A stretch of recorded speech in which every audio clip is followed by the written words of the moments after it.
Las enfermedades raras, también llamadas minoritarias o poco frecuentes, afectan a menos de 5 personas por cada 10.000. Hay unas 7.000 enfermedades de este tipo identificadas y la mayoría son de origen genético. Para valorar su gravedad y su importancia real, debemos tener en cuenta algunos datos.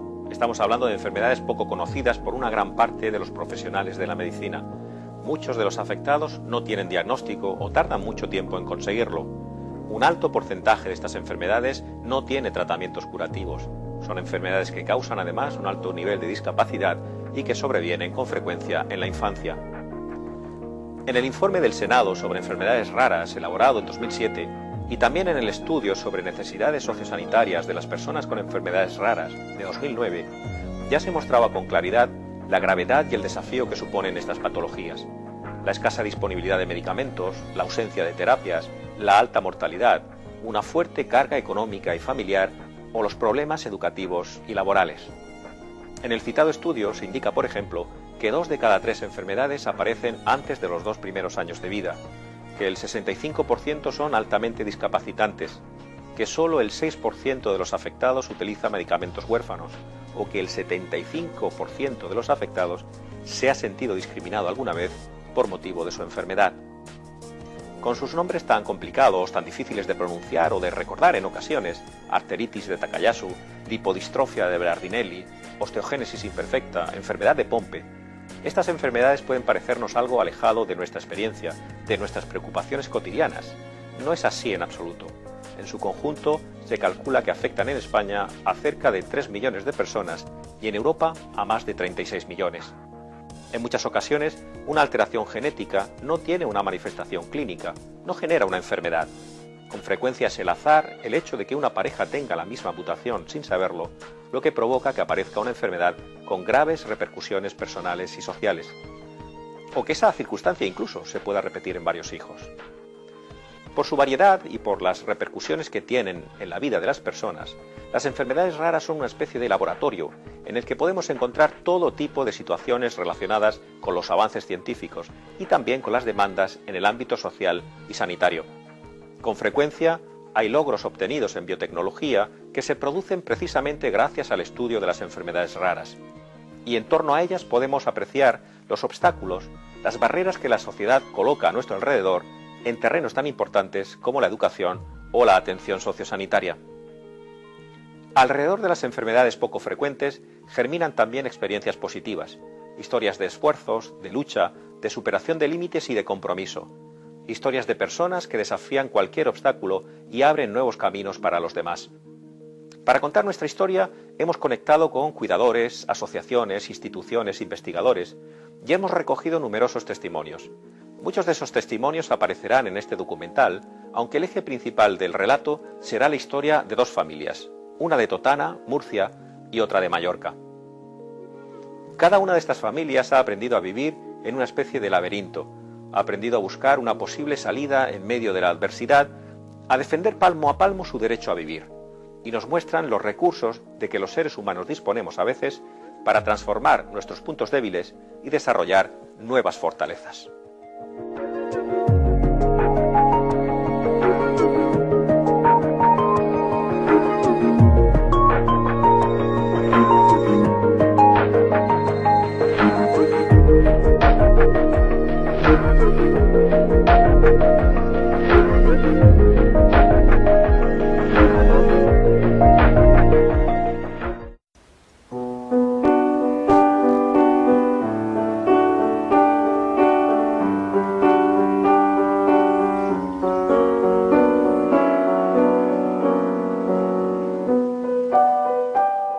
Celia llegó a nuestra vida en un momento de ilusión.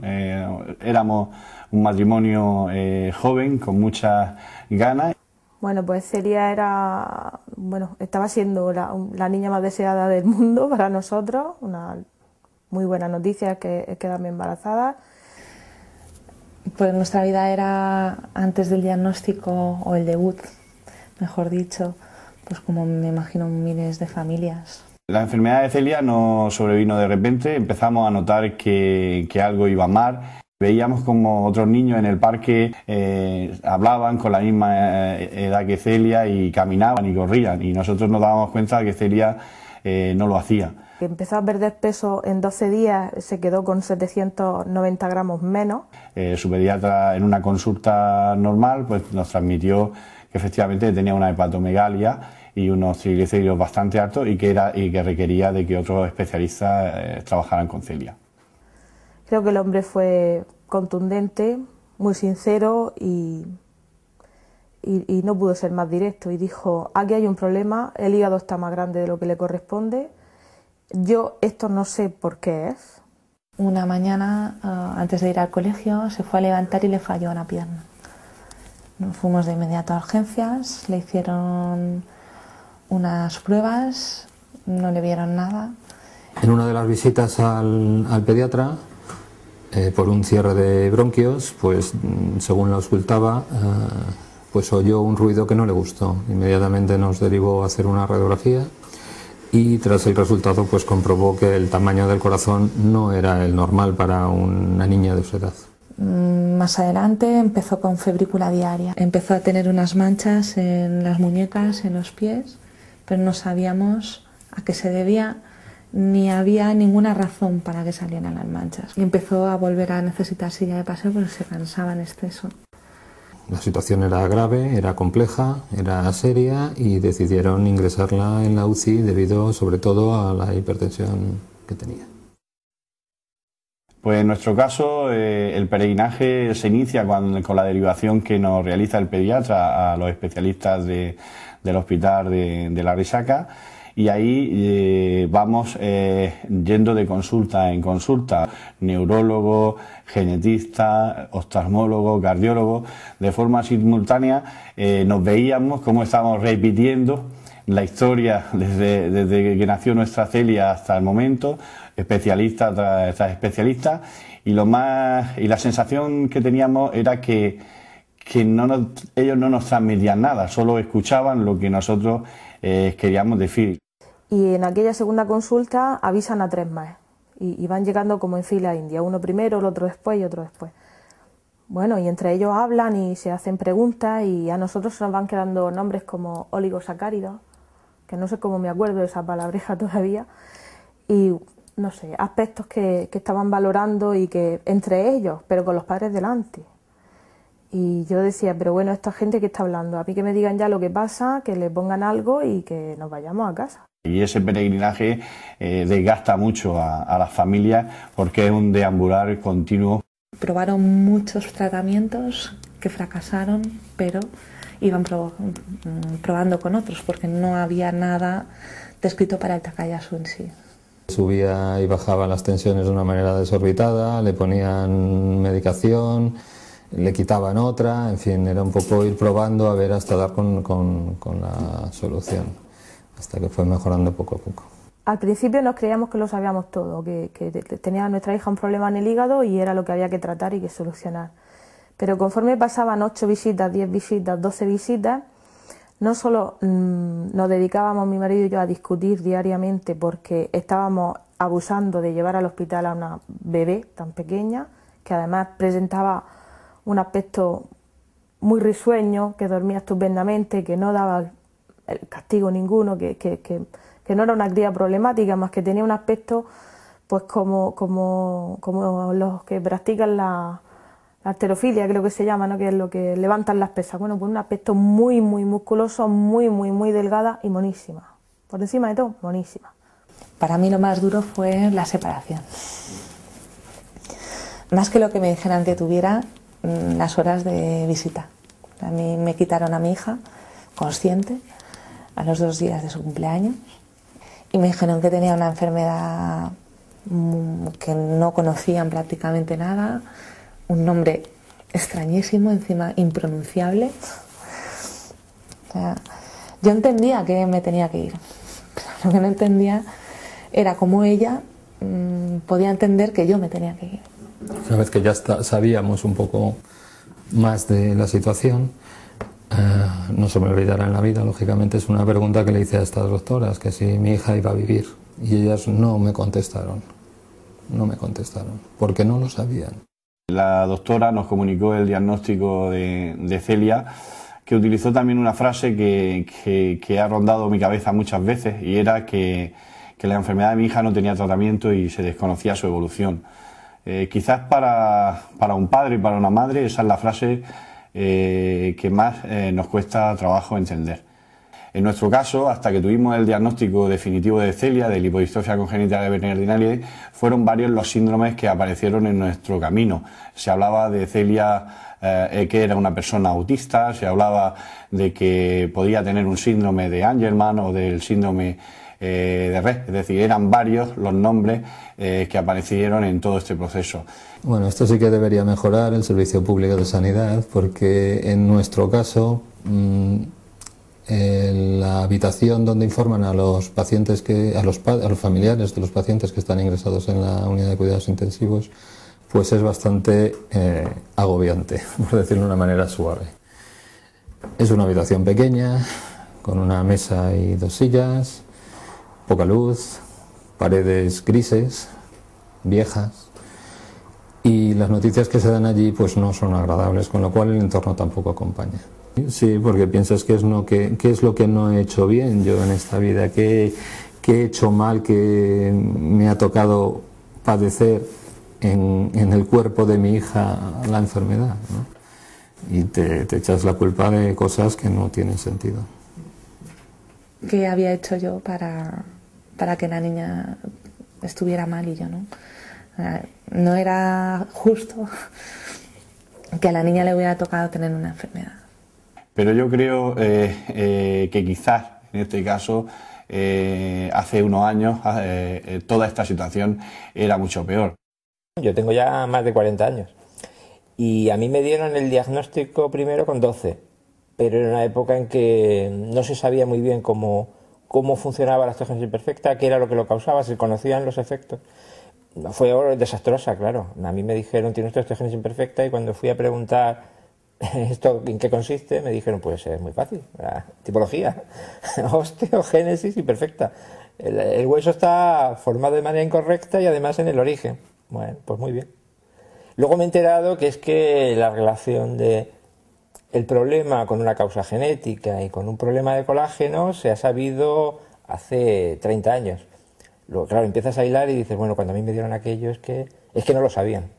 En primer lugar, yo nací en una localidad de Galicia, Vigo, y ni allí ni en el resto de centros hospitalarios gallegos tenían un conocimiento de la enfermedad como para saber el diagnóstico correcto.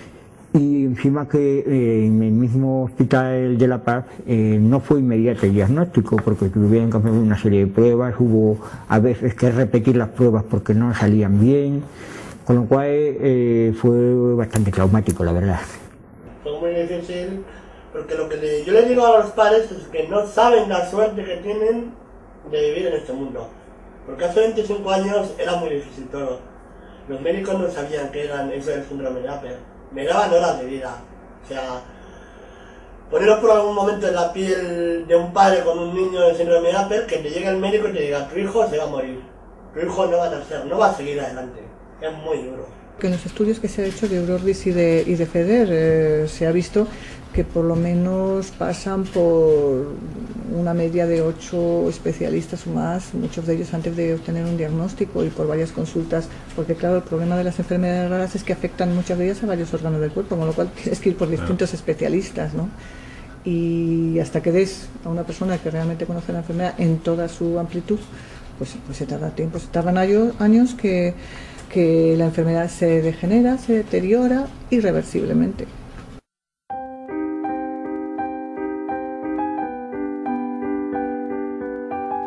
De repente, un día, la vida deja de ser ese espacio conocido, gobernado por rutinas y problemas previsibles.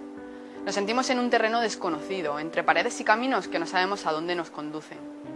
El laberinto no es un lugar al que llegamos, sino que surge de pronto, sin estar preparados, sin darnos tiempo para reaccionar. Sin saber cómo, la enfermedad se convierte en algo crónico, en algo permanente. El laberinto es ya tu casa y tu vida es otra. Se trata de una experiencia, de una sacudida brutal que a nadie deja indiferente. Y claro, todo eso te lleva a un camino en el que te encuentras prácticamente solo y que tienes que luchar para sobrepasar esas barreras, esas paredes. Cuando uno se siente solo empieza a hacer cosas diferentes. sobre todo por cómo se siente, pues se siente mal y también se siente diferente a cómo se sentía hasta ahora. Dos situaciones que a mí me transmiten desánimo y soledad, y son esos primeros compases y cuando una vez ya que empiezas a afrontar la enfermedad, en donde la familia, en donde los padres no entendemos por qué nos ha tocado a nosotros esta lotería, ¿no? Por qué nos ha tocado a nosotros vivir esta situación, ¿no? Y a veces somos nosotros los que hacemos que no transmitimos a nuestra familia, puesto que no aceptamos la enfermedad, no transmitimos a nuestra familia la posibilidad de que nos ayuden. Y la gente fue desapareciendo de la vida, o sea, cree uno que cuando alguien tiene un problema, la gente que está a su alrededor se va a unir más, pero la realidad es que la gente va despegándose, unos por miedo, otros porque no saben cómo llevar el problema. La cosa es que de tener siempre la casa llena, llegó un momento que estábamos solos con Eduardo. Tenía que haber un cambio en hábitos de vida. Entonces me encerré en mí misma, no aceptaba ayuda, no quería ayuda porque lo quería llevar todo yo. Entonces aquí empezaron los problemas de... Bueno, yo no aceptaba ayuda, tampoco la podía explicar. En el caso de Andrea íbamos aprendiendo. Es que iban aprendiendo hasta los médicos. Nos dimos cuenta que teníamos dos casas. Nuestra casa, en donde vivimos y hacemos el día a día, y esa segunda casa que no era precisamente el chalet de lujo, sino era el hospital, donde día sí y día también acudíamos pues para una consulta, para expresarle a un profesional que algo estaba cambiando bruscamente con Celia, que estaba ocurriéndole un episodio de crisis, y luego pues ese hospital, como te decía, se convierte en tu segunda casa y a veces estás constantemente, ¿no? Participando de esos dos domicilios. Bueno, segunda casa no, primera casa, porque allí estaba lo que había que sacar a flote en aquel momento. La segunda casa fue nuestra casa, que prácticamente veníamos a dormir y a descansar un poquitín de vez en cuando. La gente fue un poco cruel. Los niños normalmente se adaptan más a las situaciones, pero la gente era cruel en comentarios.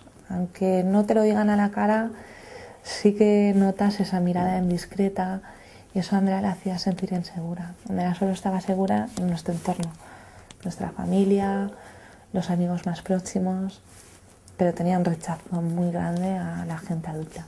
Cuando yo estaba dentro de mi ambiente, de mi círculo de amistades, no había ningún tipo de problema, nadie veía mis limitaciones y jugaba a los mismos juegos que cualquier otro niño. Sin embargo, cuando llegaba me encontraba con un grupo de niños que no conocía, ahí era donde me empezaban a sacar los defectos y donde pues eso es lo que hizo que fuera, como te digo, una persona muy tímida, muy introvertida y que al mismo tiempo pues yo fuera... hay un dicho por ahí que dice que lo que no destruye fortalece. Soledad, incomprensión, distanciamiento son quizás las palabras que mejor definen las primeras experiencias en el laberinto.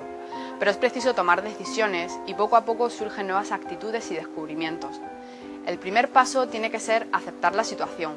Según los protagonistas, aceptar no significa resignarse, sino reaccionar y afrontar los problemas. Llega un momento en el que un profesional también de la salud nos llega a decir que en lugar de preocuparnos deberíamos de ocuparnos directamente. Y parece que me hizo reflexionar y empezar a ocuparnos pues de lo que estaba ocurriendo, ¿no? Y dejar a los profesionales hacer su trabajo y, por supuesto, levantar la mano porque no estaba entendiendo nada. Lo que no puedes es ir poniendo trabas y ser ambiguo en tus pensamientos, como una válvula de escape y de no reconocer la realidad. Todo lo contrario, hay que aceptarlo cuanto antes para buscar la solución al problema, si es que la tiene. Doña Perfecta, que era yo, la supermadre y la superexigente con todos, pero sobre todo con Juan, empieza a dejar de serlo. Si queríamos ayudarnos a nosotros mismos A otras personas teníamos que contárselo a la sociedad. Quizás necesitaba compartir y buscar ayudas fuera.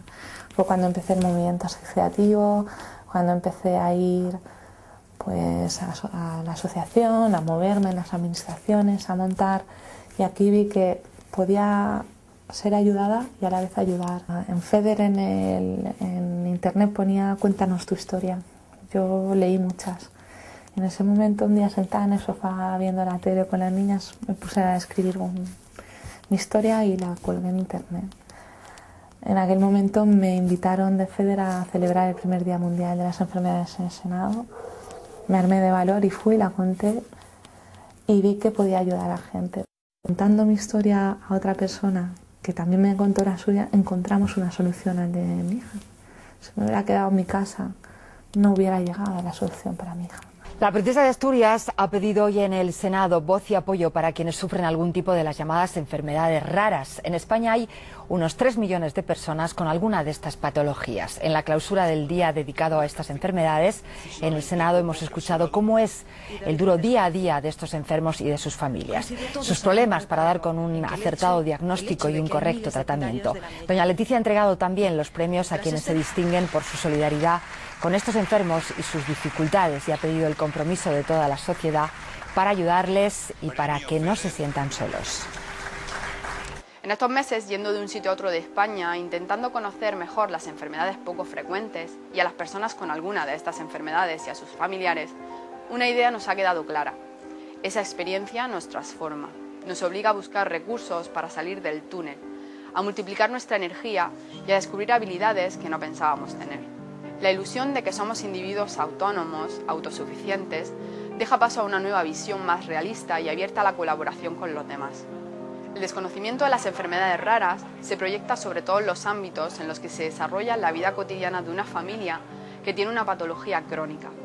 En todo este proceso hay una figura de gran importancia, el familiar, que se convierte en cuidador, un cuidador que tiene que ocuparse de numerosos frentes: escuela, hospital, administraciones, que pueden llegar a sobrecargarle y a generarle una gran ansiedad.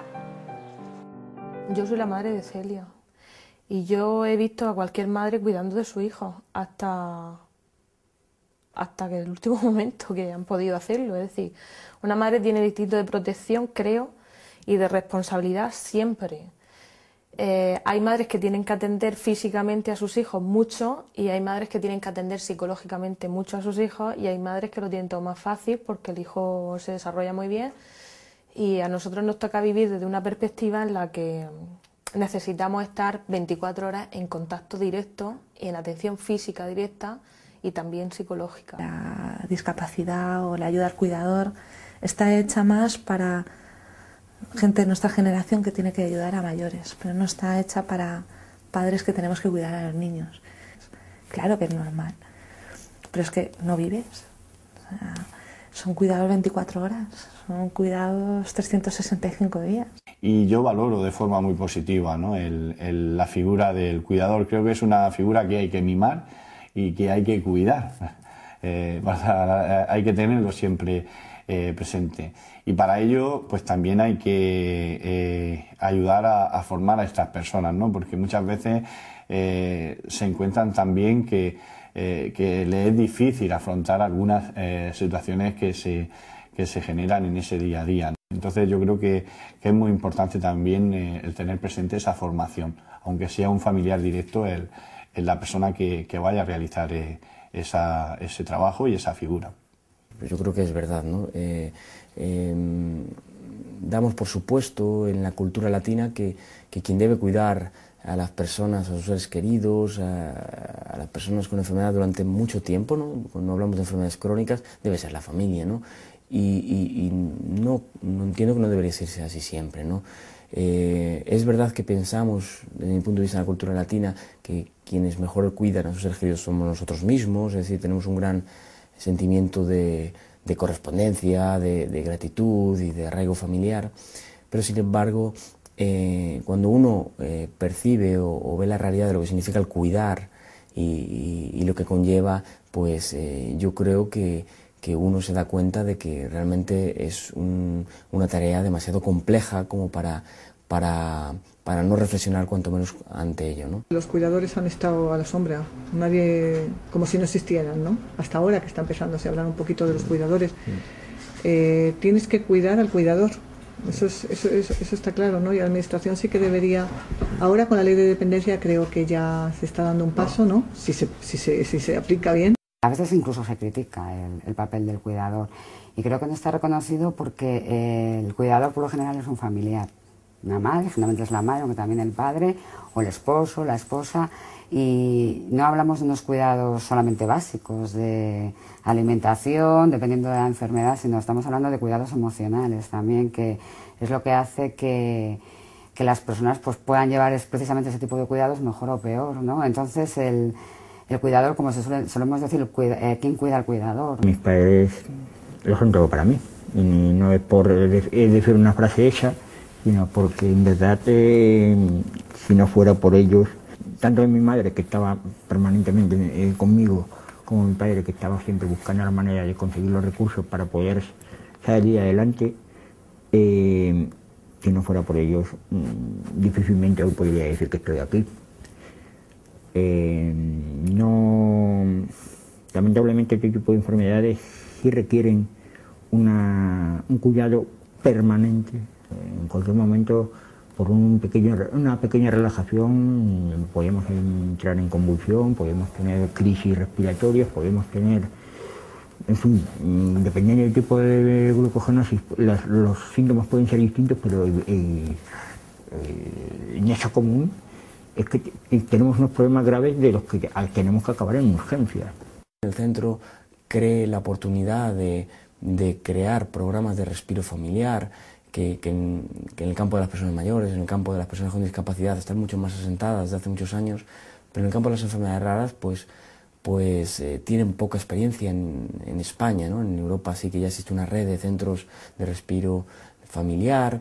Y en este momento en España pues vamos desde el centro de referencia a implantar en este verano pues programas específicos para de alguna manera reconocer y poder dar descanso durante un escaso tiempo, 15 días, a la familia, y que permita durante ese tiempo al menos poder poder reflexionar acerca del cuidado, poder tener o invertir la familia su tiempo en tareas de ocio o en tareas que no ha podido asumir durante el tiempo de cuidado a lo largo de todo el año, ¿no?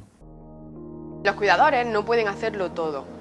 Las administraciones no comprenden, a veces, la situación por la que realmente pasan las familias. No comprenden, en ocasiones, que las enfermedades minoritarias requieren medidas especiales en educación, en atención primaria o en la atención en urgencias. En todos los casos, la comunicación es un factor esencial. Yo nací en Ciudad Real. En Ciudad Real no sabían atender mi problema y no existía ninguna dificultad para trasladarme a Madrid a centros hospitalarios más grandes, con mejores especialistas y más medios. Era una cosa automática. Si yo tuviese ahora mismo la edad pediátrica y me ocurriera lo mismo, tendría muchos problemas. Porque se supone que hemos creado un sistema sanitario donde cada autonomía es autónoma y cada autonomía tiene los medios sanitarios para atender tus problemas sin necesidad de nadie. Y es un sistema perverso porque la realidad te demuestra todos los días que eso no es verdad. Que si tienes un problema corriente, tu sistema sanitario en tu comunidad va a ser capaz de resolverlo. Pero si tu problema no es corriente, a veces se producen situaciones muy dramáticas. Una de las cosas que me hace pensar que a veces la sanidad tiene que mejorar es precisamente cuando llego a la puerta de urgencias con mi hija, precisamente con una urgencia, y tengo que empezar a contarle al profesional médico que me está atendiendo, con todos mis respetos hacia él, le tengo que empezar a contar la historia desde el principio. Con lo fácil que sería tener informatizada la historia y que la propia familia, cuando se trata de familia que visitan constantemente el hospital pudiesen llevar en su pendrive, es decir, igual que pueden llevar un parte médico, pues que pudiesen llevar en un pendrive lo que es la historia, para que no hubiese que repetir todo ese proceso, porque estamos hablando de una entrevista que puede llegar a durar más de 30 minutos. La problemática surge desde todos los puntos. Volvemos a la buena voluntad humana de la persona, pero el sistema simplemente no está adaptado a nosotros. A mí me explicaron el equipo de orientación en el dictamen de escolarización de Celia, después de una entrevista bastante larga, diría, bueno, no sé, completa, larga no, larga parece algo que te incomoda, completa. Me explicaron un cuadro muy bonito, muy bien pintado, que decían en el que yo estaba dentro, y después de 4 años yo no me veo, es que me buscaron el cuadro y es que no me veo. El cuadro está pintado, y es chulo, de verdad que es chulo, pero es que yo no estoy dentro. En principio creíamos que era una niña un pelín mimada, era la pequeña de una familia, siempre quería ir en brazos o en cochecito, hombre, que ya eres muy mayor, venga, y le dábamos como mucha caña. Y de repente, bueno, pues casualidades, y a partir de un constipado, esta niña pues tenía problemas de bronquios y tal, pues ya empezaron a moverse, a detectar que el corazón era muy grande, y a partir de ahí salió todo. Claro, para nosotros eso fue un toque de atención muy grande, porque no habíamos sabido ver, pero claro, lógico, no lo supimos ver, ¿no? Y a partir de ahí nos pusimos a trabajar y a buscar y a aprender con Iliana, pues todo lo que nos iba enseñando la vida, ¿no? Y lo que le iba enseñando a ella sobre todo. Y cuando fui al colegio a preguntar qué es lo que tenía que hacer para matricular al niño en el colegio, solamente vinieron al niño y me dijeron que el colegio no estaba preparado para niños con problemas. ¿Qué tipo de problemas tenía mi hijo? ¿Cómo sabía lo que le pasaba a mi hijo si no me habían preguntado? ¿No? Me pusieron todas las trabas del mundo, desde que, o sea, el niño empezó a hacerse pipí, no sabíamos por qué, cuando salió de la guardería controlando el pipí. Me dijeron que el niño no podían dejar la clase sola para llamarme a mí por teléfono. Yo le llegué a mandar incluso un móvil para que la profesora me llamara por teléfono, para que no tuviera que dejar a los niños solos. Y fue todo como un impedimento para que Eduardo pudiera integrarse en el colegio, ¿no? Cuando Eduardo perfectamente era 3 años, y en 3 años la verdad que no necesitas saber más que lo que sabe un niño con 3 años, ¿no? Y la verdad que me pusieron muchas barreras. Y yo creo que cualquier niño, un niño con una enfermedad rara no se tiene que limitar. Porque ¿quién nos dice que un niño con una enfermedad rara no puede llegar a ser un Bill Gates el día de mañana? Los problemas de adaptación, hombre, me debería referir sobre todo a la juventud, a la etapa, o sea, la juventud más temprana, ¿no? Porque tampoco me considero un viejo pellejo. Me refiero más bien sobre todo a la edad, digamos, a la más tierna infancia. Cuando era pequeño, lógicamente mi comportamiento saltaba a la vista por los tics nerviosos. Era un tipo introvertido, de difícil integración, tenía dificultades para empatizar, es un riesgo también con los compañeros. Era afectivo, siempre lo he sido, pero con dificultades para integrarme socialmente. Entonces siempre comentaban los profesores que el chico más raro, ¿no? Y yo oía también comentar a los compañeros como si ellos no supieran que yo les oigo, que yo era pues un poco tonto, un poco retrasado. Yo daba esa imagen, aunque los profesores decían a mis compañeros, no te creas que es tan tonto, no te creas que es tan tonto como parece, ¿no? Las experiencias negativas se mezclan con las positivas. En muchas ocasiones depende del azar, por ejemplo, encontrar un buen médico, un buen hospital, un buen profesor, una buena escuela. Y esto añade más incertidumbre en la vida de las personas con enfermedades poco frecuentes. En todo caso, en estos últimos años ha habido algunos avances muy significativos en la atención sociosanitaria de las personas con enfermedades raras y en el desarrollo de herramientas de información útiles. Las pequeñas asociaciones o las grandes como FEDER a nivel nacional o Eurordis y NORD a nivel internacional forman un tejido sin el que no podría hoy entenderse la situación de los afectados ni los logros conseguidos. El movimiento asociativo de las enfermedades minoritarias ha avanzado exponencialmente en los últimos años. La vinculación a las asociaciones ha sido un elemento fundamental para el desarrollo de líneas de trabajo específicas para las enfermedades poco frecuentes, a pesar de que aún sigue existiendo una falta de tradición en este sentido en España y no siempre resulta sencillo poner en marcha una asociación.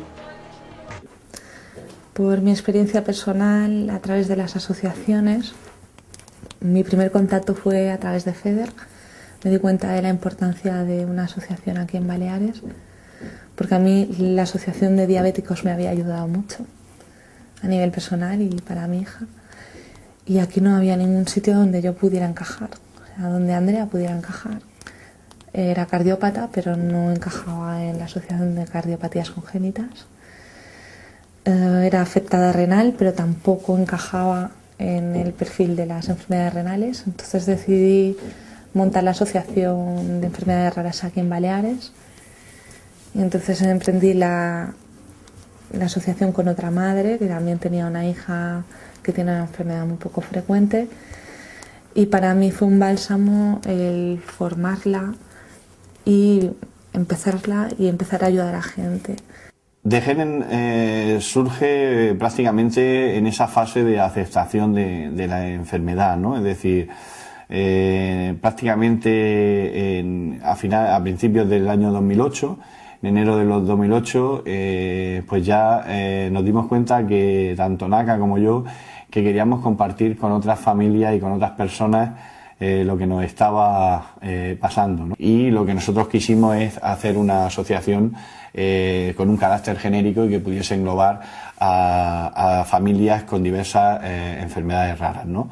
Y bueno, pues ese proyecto ilusionante se ha transformado en una palabra que a mí me gusta decir mucho, ¿no? Y que es que Degene es una gran familia.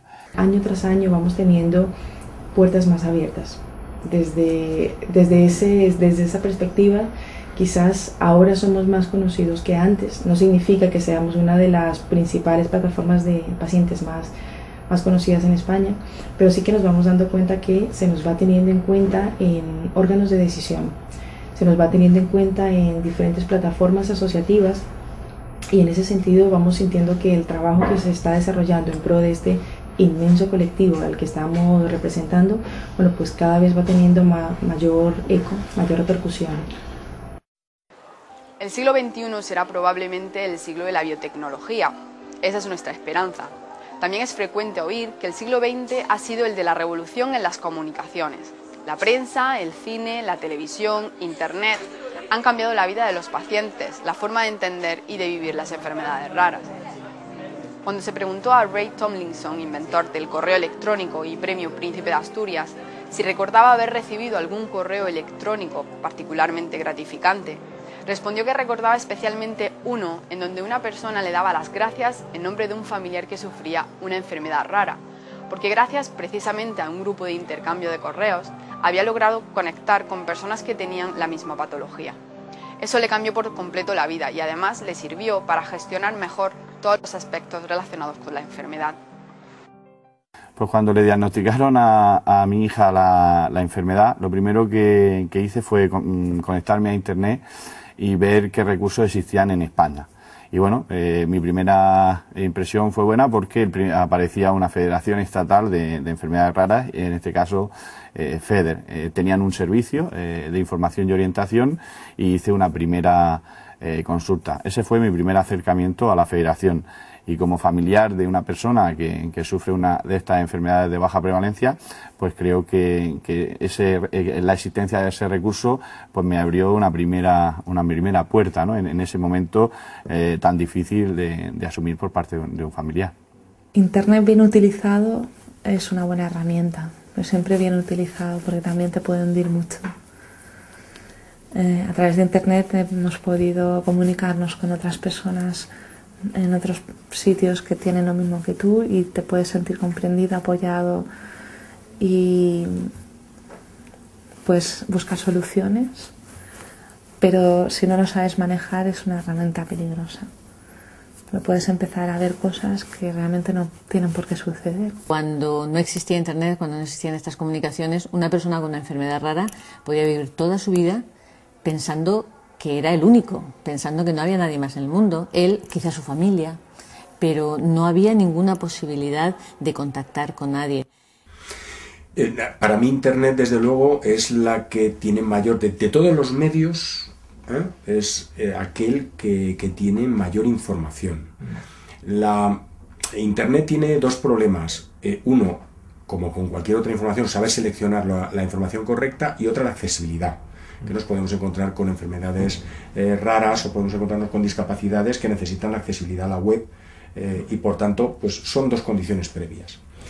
Pero yo creo que Internet es la que tiene la información más amplia sobre todas las discapacidades, a condición de saber seleccionarlas, ¿no? Y de elegirlas. Internet, sobre todo la web 2.0, permite salir de casa a gente que no sale nunca, aunque solamente sea por Internet.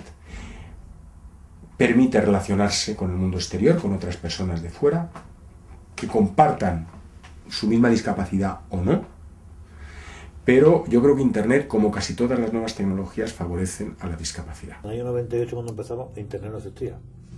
Claro, en el año 98 le decían al padre de un chico, pues su hijo tiene Pompe. Y decir, bueno, ¿y qué es Pompe?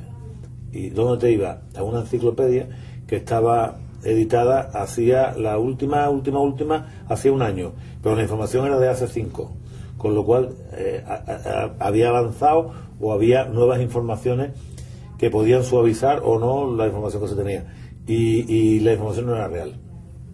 Aparecieron las publicaciones en revistas médicas, pero claro, en revistas médicas era una persona que había investigado, posiblemente hacía cuestión de un año, que había conseguido convencer a la editorial o al consejo de redacción o al consejo científico de esa revista que merecía la pena, bueno, pues que esa revista recogiera o incluyera un estudio que yo había realizado, pero el enfermo no tenía acceso a ese estudio porque era de estudios técnicos, y al final Internet ha acercado todo eso al enfermo.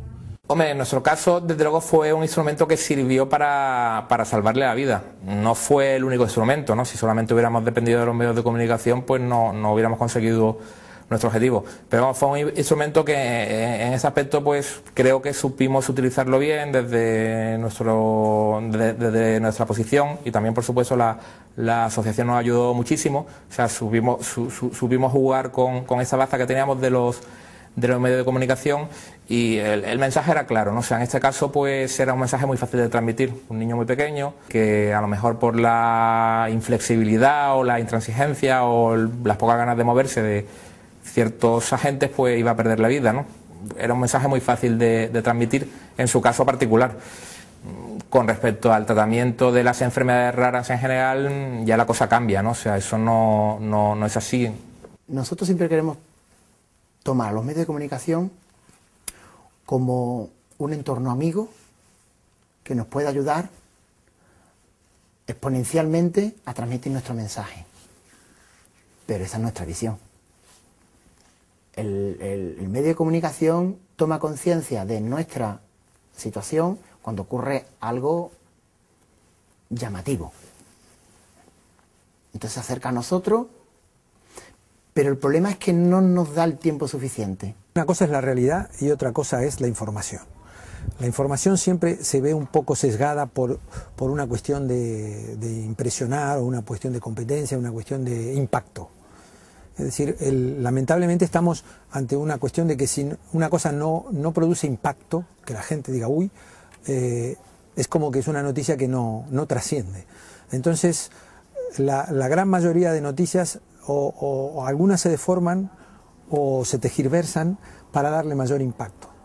Entonces, las noticias son buenas, son importantes, los avances se producen, pero evidentemente el impacto en el paciente a lo mejor no es el que se predice inicialmente o el que se dice en la noticia. Pero yo creo que, como todo en la vida, hay que lograr un equilibrio. Se tiene que seguir investigando, se tienen que seguir los logros, y la única manera de conseguir inversión y que reconozcan el trabajo científico es con la difusión. Y la difusión periodística a veces necesita también de un poco de ayuda de impacto. The media sensationalizes work.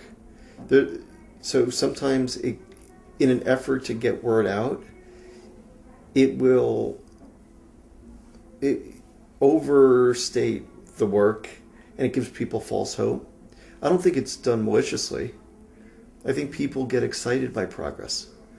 But overall, there's very little publicity that I see nowadays in the press. There's been a lot of great work that people don't know is occurring. And I think for rare disease, people would like to hear that rare diseases are being treated right now in people. But most people have no idea that that's even going on.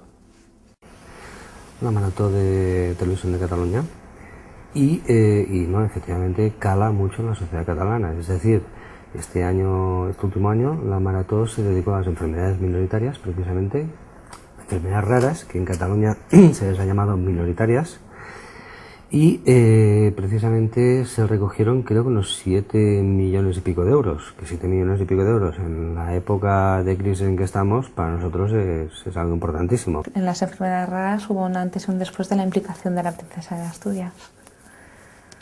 Pues me lo han dicho, yo coincidió mi entrada en aquel momento, pero la verdad que se implique una persona mediáticamente importante hace que la gente relacione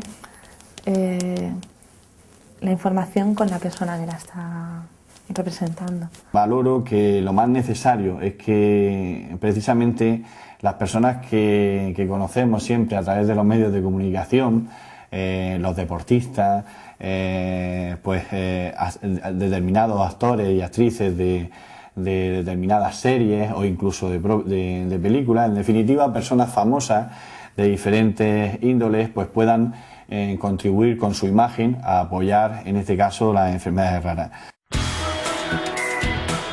Pues por circunstancias de la vida he tenido la oportunidad, el privilegio, diría yo, de conocer a las personas afectadas directamente y a sus familiares por enfermedades raras. Y uno puede pensar que están desanimadas, que se sienten desilusionadas, que quieren ajustar cuentas con la vida, y todo lo contrario. Es la gente con más ilusión, con más empuje, con más fuerza que he conocido. No se rinden, y eso que hay que llamar a muchas puertas para que te hagan caso, porque tener una enfermedad minoritaria, una enfermedad rara, supone que, por ejemplo, no se sepa diagnosticar, no se sepa qué hacer con ella, y entonces se desconozca y no se le apoye suficientemente como a otras enfermedades que pasan a ser epidemias o pandemias o son más conocidas y tienen un mayor apoyo social, económico, político. Bien, necesitamos un pacto de todos, necesitamos que la gente se conciencie y sepa que son millones ya de personas las afectadas por estas enfermedades raras y que necesitan de una ayuda que no les proporciona el Estado. Necesitamos, por tanto, de un pacto de todos. Yo, aquí y ahora, me uno a ese pacto de todos y te invito a que nos acompañes.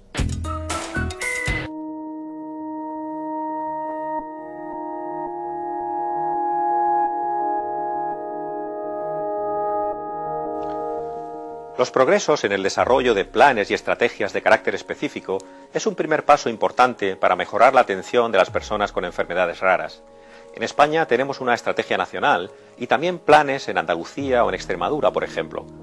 Claro está que la materialización de esos documentos requiere también un compromiso económico, nacional e internacional, que no se puede olvidar, ni siquiera en momentos de crisis como el actual.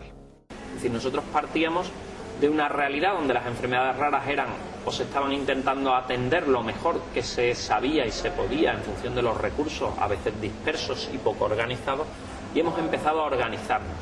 Esto quiere decir que todavía encontramos, y es muy probable que podamos encontrar, por una parte, situaciones de disfunción heredada, aunque determinados mecanismos han empezado a ponerse en marcha para mejorar la coordinación a nivel de determinadas comunidades autónomas. Es cierto que partimos de situaciones que no siempre eran idóneas y que de algún modo pueden estar o haber estado enquistadas, y reconducir esta situación forma parte de las actividades que tenemos que hacer los que estamos desarrollando planes de salud. Europlan es un instrumento de ayuda a todos los Estados miembros para que puedan tener un plan nacional de enfermedades raras. Está muy bien tener una estrategia europea, pero hay que hacerla vivir cerca de la gente. Y en este momento solo hay 6 Estados miembros que han adoptado su plan nacional de enfermedades raras. España fue el 5º, y eso quiere decir que nos faltan 21. Eso significa que hay que dedicar un gran esfuerzo, que hay que hacer asistencia técnica, que hay que hacer formación, porque no todo el mundo parte del mismo nivel ni conoce las enfermedades raras de la misma forma. Hay Estados miembros en que hablar de enfermedades raras es como hablar de vudú. No deja de ser una realidad que hay crisis, pero no deja de ser una realidad que las enfermedades raras son una circunstancia excepcional y que a pesar de la crisis hay, al menos en Andalucía, un compromiso político importante por no desatender la atención a los enfermos con enfermedades raras. Pero sí, desde luego, que eso nos está obligando y nos va a obligar siempre, debe ser una obligación, haya crisis o no, a hacer un uso lo más eficiente que podamos de los recursos que tenemos. Que en términos de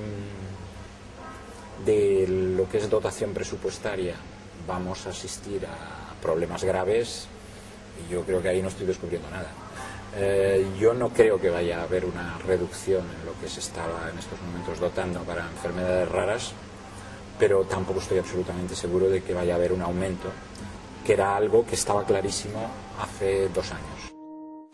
La puesta en marcha de centros de referencia para la atención de las personas con enfermedades raras o para la investigación en este tipo de patologías es la llave que puede aliviar y, en el mejor de los casos, resolver los múltiples problemas que hemos ido viendo: el desconocimiento, los errores diagnósticos, la escasez de tratamientos curativos. En estos últimos años destaca la puesta en marcha del Centro de Referencia Estatal de Atención a Personas con Enfermedades Raras y sus Familias de Burgos, el CREER, dependiente del IMSARSO. El tratar o el trabajar directamente con las familias o con las personas afectadas en todo su ámbito del día a día, ¿no? De los cuidados, es el fundamental, desde la asistencia sociosanitaria, que es nuestro principal objetivo. Eso por un lado, y luego el poder trasladarlo a las casas, ¿no? de las personas que tienen enfermedades raras, a su comunidad autónoma, a su ciudad. A mí me gustaría que de aquí salieran esos modelos de atención por grupos de enfermedades, por enfermedad, y que en su entorno más inmediato se pudiera trabajar con ellos así, que no tuvieran que venir ellos aquí, sino que nosotros podamos llevarles esas soluciones a su casa, ¿no? Se crea en el 2009 un centro que va a buscar de alguna manera reconocer esos derechos que llevan luchando durante tanto tiempo las personas afectadas por el síndrome minoritario y sus familiares, y que sea un lugar de encuentro para dichas personas y dichos familiares, ¿no? A su vez, lo que se busca es que ese centro permita o tenga la capacidad de crear el conocimiento suficiente y poder gestionarlo para que ese conocimiento pueda viajar a lo largo del territorio nacional, incluso a nivel internacional, y pueda ayudar a las personas que padecen enfermedades raras allí donde se encuentren, ¿no? Desde el punto de vista administrativo hay una experiencia positiva que no me gustaría que pasara, y es la colaboración, aparte de la Organización de Pacientes FEDER, que como ya he comentado antes, y alguna asociación específica con la que tenemos contacto, el propio centro, el conocido como Centro de Burgos, la gente del Centro de Burgos, la gente de CREER, que desde el primer momento han abierto sus puertas a la colaboración y tenemos una estrecha colaboración con ellos, y eso es muy importante en la administración, porque a veces no es fácil, porque uno dice, estos son mis competencias, estos son las competencias del otro centro, y sin embargo aquí hay una línea que casi no hay división entre nosotros a la hora de colaborar. Evidentemente cada uno tenemos nuestras competencias y nuestros conocimientos y nuestras organizaciones de las que dependemos, pero es una línea absolutamente transparente de colaboración en todos los aspectos y abierta, y eso también es una experiencia positiva que también la gente la debe conocer, porque no estamos hablando solamente de cada uno hacemos lo que podemos, sino estamos hablando también de que las administraciones de vez en cuando funcionan. Para los familiares que vivimos con una enfermedad rara, si hay una institución con la cual nos sentimos plenamente identificados, y que para mí ya es algo más, forma parte también de mi familia, es el CREER, el Centro de Referencia Estatal de Burgos. La verdad que mi percepción desde el momento que tuve la oportunidad de llegar por primera vez a este centro es de destacar la gran profesionalidad del equipo humano y profesional que hay en el CREER, con su máximo responsable como director, Miguel Ángel Ruiz, porque esa cercanía y esa profesionalidad la transmitían en el día a día con los pacientes y también con las familiares, ¿no? El querer que en todo momento te sientas en el centro como si estuvieras en tu propia casa. Para mí es muy importante, porque allí fue donde encontré la última solución o la última mejora de mi hija. Allí fui al primer encuentro de asociaciones de enfermedades raras, y allí tuve la oportunidad de conocer la presidenta de la Asociación de Neurofibromatosis de España, Begoña, que hablando y compartiendo nuestras historias me comentó la posibilidad de ponerme en contacto con una familia que tenía neurofibromatosis, que había tenido un problema de estenosis de la arteria renal y la habían podido operar fuera. Las personas con enfermedades minoritarias y sus familias aluden a menudo a la importancia de la investigación, puesto que ésta se asocia a curación, o al menos a posible mejora en las condiciones de vida de los afectados. Es justo reconocer el protagonismo en estos años y en este sentido del Instituto de Investigación de Enfermedades Raras vinculado al Instituto de Salud Carlos III, o el trabajo desarrollado igualmente por el Centro de Investigación Biomédica en Red para las Enfermedades Raras. Estamos trabajando en lo que es el desarrollo de estándares de registros de enfermedades raras para toda Europa. Y es posible que trabajemos también en colaboración bueno, estamos trabajando en biobancos, estamos trabajando también en la red de Eurobiobank, que éramos socios fundadores, almacenando todas las muestras de biobanco desde los años 2004-2005 que empezamos con Eurobiobank, lo ha dirigido Eurordis, y que ahora ha pasado a dirigirlo Teletón Italia, y que vamos también a englobarnos con la red en el hub de biobancos de los Estados Unidos. Tenemos también luego líneas propias nosotros de investigación, de enfermedades concretas, tanto de aspectos epidemiológicos como el año pasado, que estuvimos trabajando en 2 grupos de proyectos buscando tratamientos y colaborando con grupos experimentales para encontrar fármacos para la esclerodermia, y estuvimos trabajando aportando nuestro granito de arena en términos de análisis y de recogida de casos. La financiación del Instituto de Salud Carlos III de grupos de investigación y de contratos a personal para investigar asociados a esos grupos con proyectos que tengan que ver con enfermedades raras está reconocida desde hace años.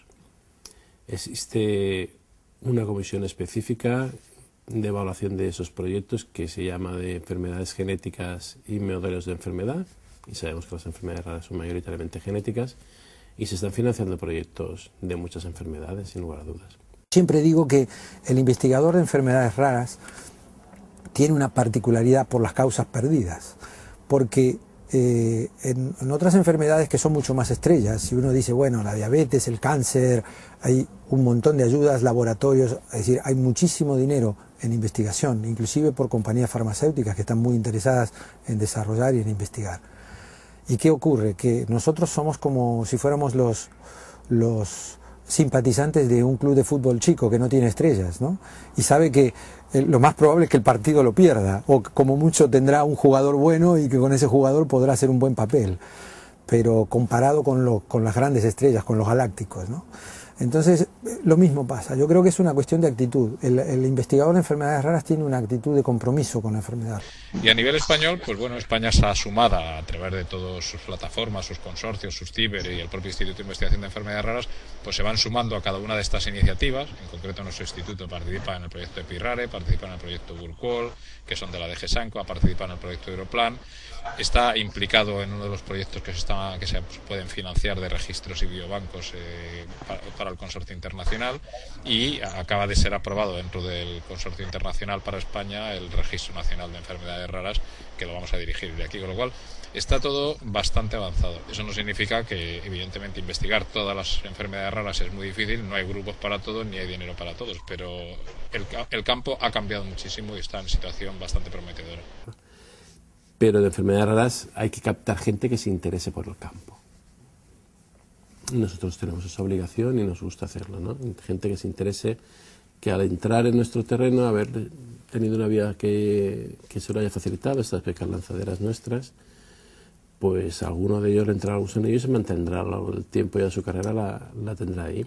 Tenemos más investigadores que teníamos hace muy poquitos años, tenemos más inversión que teníamos hace muy poquitos años, incluso con medio de la crisis tenemos mucho más inversión, tenemos consorcios no solamente de investigación, sino también tenemos otros consorcios donde se reúnen todas las voces, la industria, los afectados, etcétera, que es ICOR, y tenemos en principio mucho mayor conocimiento general en el mundo de la ciencia, con lo cual si juntamos todo ese cóctel, pues no digo vayamos a solucionar la vida inmediatamente a todo el mundo, pero el objetivo que se ha propuesto IRDI del año 2020, tener 200 nuevos tratamientos y tener todas las enfermedades diagnosticadas, yo desde mi punto de vista, sin tener la visión que tienen ellos a lo mejor, diría que probablemente vamos a conseguir más de 200 tratamientos, y a lo mejor no conseguimos que todas las enfermedades tengan un kit diagnóstico, una herramienta diagnóstica, pero sí vamos a conseguir más tratamientos. O sea que yo creo que en una cosa se han quedado cortos y en otra cosa se han ido un poco lejos, pero en cualquier caso va a ser positivo ese futuro. Desde mi punto de vista,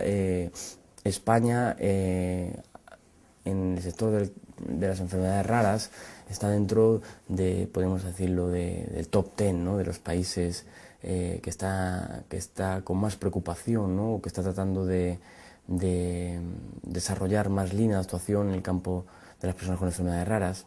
Si bien nos dista todavía mucho recorrido, mucha distancia con países como Francia, donde, por ejemplo, ya desde 2004 iniciaron su primer plan de acción en enfermedades raras, ya están por el segundo plan de acción. Italia, donde ya tienen pues casi 120 centros de referencia, unidades de referencia en hospitales públicos y de alguna manera, o centros pues nórdicos, ¿no?, como el centro Grenska en Suecia, que ya tienen más de 20 años en funcionamiento, ¿no? Investigar es un proceso complejo. Ciertamente, los avances en genética o en biotecnología han sido espectaculares en los últimos años, y esos avances han cambiado nuestra percepción de las enfermedades raras y del futuro de las personas con este tipo de patologías. A pesar de ello, oímos con frecuencia quejas sobre el distinto ritmo que esos avances tienen según sean valorados por parte de los propios investigadores o por parte de los afectados. Cuando estuve en Estados Unidos, lo primero que me preguntaron cuando estábamos hablando ya de permisos para la intervención para la niña era que si de los restos de lo que le pudieran sacar a la niña podían seguir una investigación como algo normal. Aquí esto es como ir a pedir, por favor, que te investiguen cuando tienes sobre todo una enfermedad minoritaria o rara.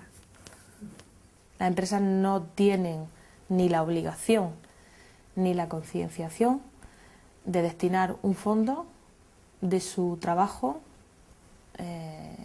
para dedicarlo a la investigación. Sé que se hace en otros países del primer mundo, de los más desarrollados, de los que siempre intentamos imitar después en todo lo comercial y en todo lo que envuelve el mundo capitalista, pero no en la investigación. Es necesario el tener la investigación siempre presente, y para ello hay que tener también claro que hay que dotar presupuestariamente todas estas líneas de investigación. Sin investigación, las enfermedades raras no tienen ningún futuro. Entonces, lo que pretendemos ahora, en los pasos que estamos dando ahora mismo, consisten en intentar recapitular el fenotipo de Celia en animales, en ratones. Para ello, lo que vamos a hacer es infectar, por así decirlo, determinadas regiones del cerebro de ratas con la mutación que tiene Celia y ver, mediante adenovirus, y ver si es posible observar en estos animales parte de la clínica que presenta esta niña. Esto nos puede dar información, al analizar los cerebros de estas ratas, nos puede dar una información importante sobre los mecanismos. Si no conocemos bien los mecanismos, difícilmente podremos plantearnos tratamientos, ¿no? Al mismo tiempo, pues sobre cultivos vamos a probar, aún no empezamos, pero lo pretendemos hacer en estos próximos meses, algún fármaco que ya se está probando con cierto éxito en otras enfermedades no iguales, pero que el mecanismo genético es parecido. La aorta de Andrea, que es la arteria que hemos dicho, la arteria principal en el organismo, ¿no?, que va repartiendo la sangre, pues en Andrea, en la zona abdominal, pues se obstruye. Entonces a las piernas no llega la sangre que tiene que llegar. Y lo que el doctor Criado hizo fue poner una prótesis, o sea, con material sintético, hacer un bypass, que es poner una arteria artificial que va desde la aorta torácica, que está íntegra y está, bueno, el calibre más ancho de todo el organismo,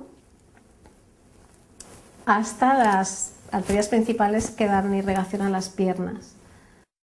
La investigación en enfermedades minoritarias, en realidad, es la que más apuesta por orientaciones novedosas que repercuten también en las enfermedades comunes. No siempre se destaca esta circunstancia y se opta más bien por orientar las argumentaciones hacia los costes generados por las enfermedades raras, más aún en épocas de incertidumbre económica. No es una inversión excesiva para pocos beneficiarios, porque estamos hablando, es una estimación, pero estamos hablando de 3 millones de personas.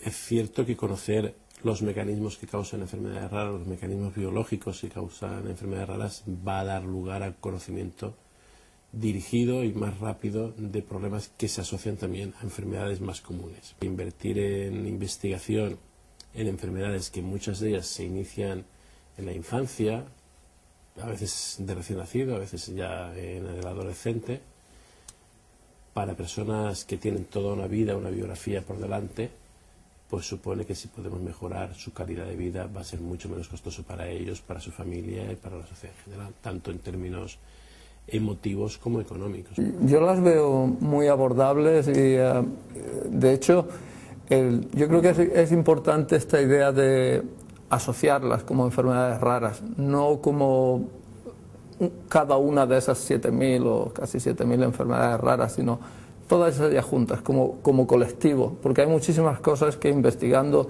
como decíamos esta mañana, pues investigando en hiperoxaluria, puedes tener ideas o resultados que son aplicables a una enfermedad metabólica de una ruta que no tiene nada que ver con el oxalato. Yo creo que esta transversalidad de la investigación en enfermedades raras es una de sus fortalezas, que hay enfermedades por las que merece la pena pues que no se pare el tren de la investigación y que sigamos teniendo coraje de decir esto, porque la inacción también tiene un coste. Si queremos sacarle un valor añadido a la investigación en enfermedades raras, más allá de su propio valor para los enfermos que padecen esas enfermedades, es que sabemos todos que de la investigación de los hechos muy específicos y poco frecuentes hemos vivido los médicos y los investigadores sacando información para enfermedades que luego, para aplicarla para luego enfermedades frecuentes, con lo cual el conocimiento de lo que pasa a nivel, digamos, específico y poco frecuente siempre se ha demostrado en la historia de la medicina que es útil para enfermedades de todo tipo, las raras y las no raras. Por lo tanto, ahí hay un valor añadido de investigar en enfermedades raras, pero evidentemente esa no es la justificación final. La justificación final e inicial para investigar enfermedades raras son todo el grupo de pacientes que tienen una de estas enfermedades raras, que tienen sus problemas bien identificados y cada día mejor enumerados, incluso ya se van empezando a cuantificar, ya no son cifras las que se dan, sino que se empiezan a cuantificar, y que además afecta a las familias y a la parte social, con lo cual, como ha dicho la Unión Europea, es que es un problema de salud pública. Si hablamos de derechos, es el mismo el que tiene una persona con Parkinson a que se investigue su enfermedad que una persona con paraparesia. No, yo creo que aquí no se tenía que tener en cuenta los números. Los esfuerzos por mejorar la situación de las personas con enfermedades minoritarias y sus familias han de intensificarse en los próximos años si no queremos que lo hecho hasta el momento sirva para poco. Y esa es una tarea de todos. Por lo que respecta a los pacientes, estos han pasado a ser más bien agentes, unos agentes que cada vez tienen menos complejos y que saben que los cambios verdaderos comienzan en ocasiones transformando actitudes y derribando prejuicios.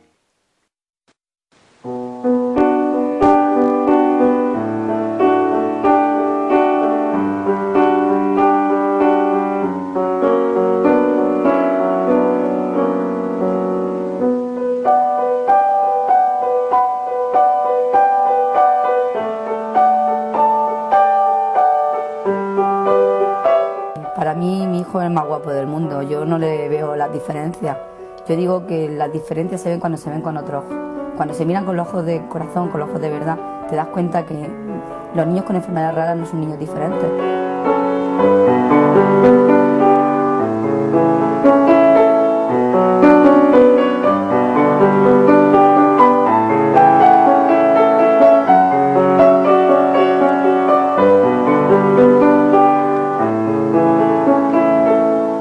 Puedes tener un sentimiento de rabia, de impotencia y de pensar ¿por qué me ha tocado a mí? Y bueno, la respuesta a esa pregunta pues no se tiene, ¿no? ¿Por qué te ha tocado a ti? Pues porque te ha tocado, o sea, es porque si no tuvieras esa enfermedad no serías tú.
Celia llegó a nuestra vida en un momento de ilusión. Éramos un matrimonio joven, con muchas ganas.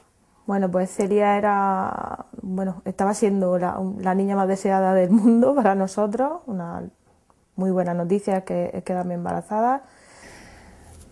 Pues nuestra vida era, antes del diagnóstico o el debut, mejor dicho, pues como me imagino miles de familias. La enfermedad de Celia no sobrevino de repente, empezamos a notar que algo iba mal. Veíamos como otros niños en el parque hablaban con la misma edad que Celia y caminaban y corrían, y nosotros nos dábamos cuenta de que Celia no lo hacía. Empezó a perder peso en 12 días, se quedó con 790 gramos menos. Su pediatra, en una consulta normal, pues nos transmitió que efectivamente tenía una hepatomegalia y unos triglicéridos bastante altos y que requería de que otros especialistas trabajaran con Celia. Creo que el hombre fue contundente, muy sincero y no pudo ser más directo. Y dijo, aquí hay un problema, el hígado está más grande de lo que le corresponde, yo esto no sé por qué es. Una mañana, antes de ir al colegio, se fue a levantar y le falló una pierna. Nos fuimos de inmediato a urgencias, le hicieron unas pruebas. Pongan algo y que nos vayamos a casa. Y ese peregrinaje desgasta mucho a las familias porque es un deambular continuo. Probaron muchos tratamientos que fracasaron, pero iban probando con otros porque no había nada descrito para el Takayasu en sí. Subía y bajaba las tensiones de una manera desorbitada, le ponían medicación, le quitaban otra, en fin, era un poco ir probando a ver hasta dar con la solución, hasta que fue mejorando poco a poco. Al principio nos creíamos que lo sabíamos todo, que tenía nuestra hija un problema en el hígado y era lo que había que tratar y que solucionar. Pero conforme pasaban 8 visitas, 10 visitas, 12 visitas, no solo nos dedicábamos mi marido y yo a discutir diariamente porque estábamos abusando de llevar al hospital a una bebé tan pequeña, que además presentaba un aspecto muy risueño, que dormía estupendamente, que no daba el castigo ninguno, que no era una cría problemática, más que tenía un aspecto pues como los que practican la halterofilia, creo que se llama, ¿no? Que es lo que levantan las pesas. Bueno, pues un aspecto muy musculoso, muy delgada y monísima. Por encima de todo, monísima. Para mí lo más duro fue la separación. Más que lo que me dijeran que tuviera, las horas de visita. A mí me quitaron a mi hija, consciente, a los 2 días de su cumpleaños, y me dijeron que tenía una enfermedad que no conocían prácticamente nada, un nombre extrañísimo, encima impronunciable.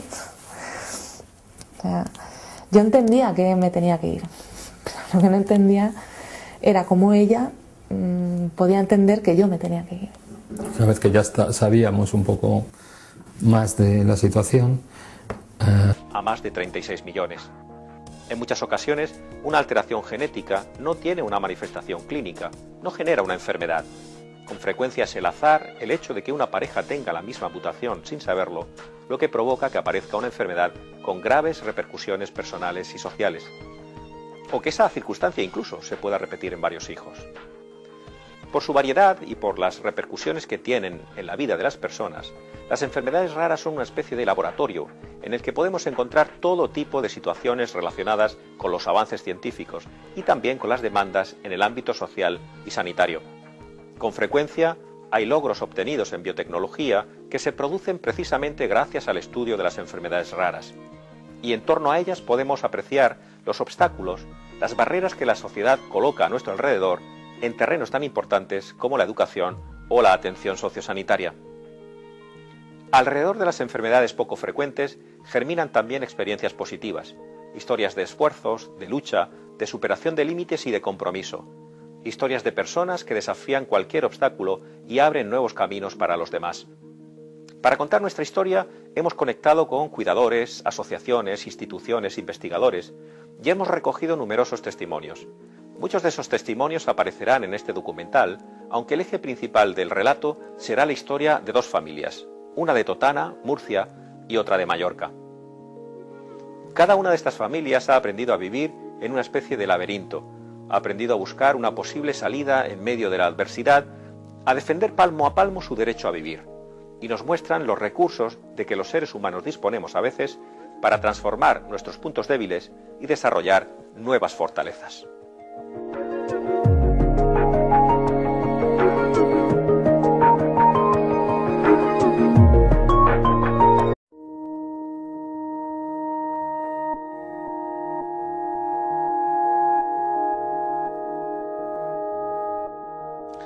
Las enfermedades raras, también llamadas minoritarias o poco frecuentes, afectan a menos de 5 personas por cada 10.000.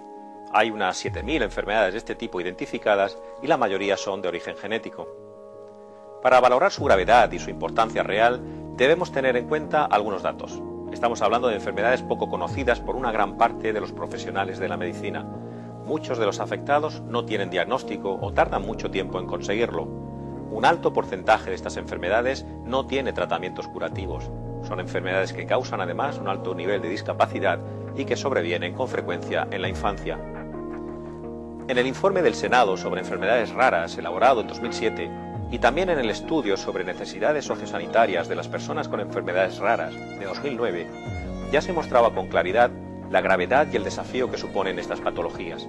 La escasa disponibilidad de medicamentos, la ausencia de terapias, la alta mortalidad, una fuerte carga económica y familiar o los problemas educativos y laborales.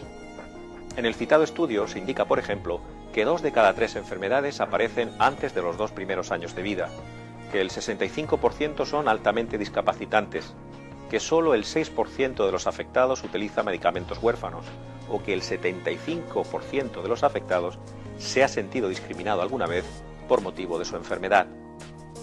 Con sus nombres tan complicados, tan difíciles de pronunciar o de recordar en ocasiones, arteritis de Takayasu, lipodistrofia de Berardinelli, osteogénesis imperfecta, enfermedad de Pompe, estas enfermedades pueden parecernos algo alejado de nuestra experiencia, de nuestras preocupaciones cotidianas.